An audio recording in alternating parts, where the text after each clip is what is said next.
amateka none ga yemwe nimuze dukore twese reka turi kumwe twese birashoboka.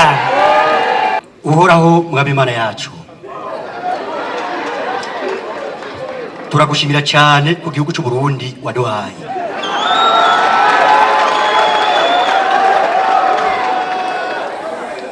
kandi turagushimira cyane kubona waraturemye ukatwita abarundi. aya mateka turimo n'amateka adasanzwe, amateka ariko aratangaza mbere isi yose. iyi nteguro ni integuro yawe, integuro y'imbona kazoza ukoresheje abajeje intwaro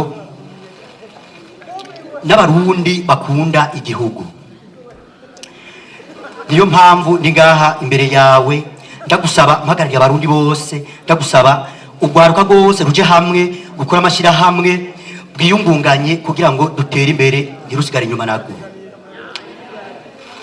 aya mateka n'amateka adasanzwe, niyo mpamvu ndi ngaha ndi gushimira Imana mushobora byose yo yadushoboje cyane ikaduhereza diaspora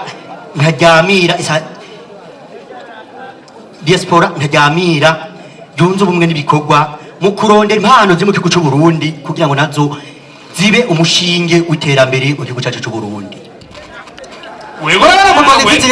aho mbona agashimira diaspora y'u Burundi itaryama idasinzira.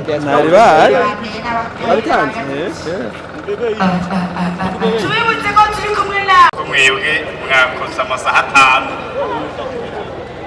iha abandi bakoze iminota 3. muvuga izina,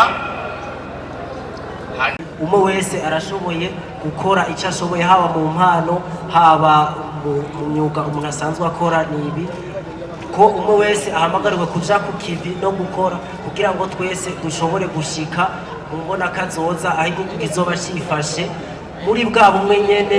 ahantu nagerageje kwerekana aba bantu babona iyo bava niyo bariko baragana, nsanerekana yuko iki ari igikorwa ubudasa bwacu, yuko twese dutegerezwa gukora kugira ngo dushike muri iri terambere ata n'umwe asigaye inyuma.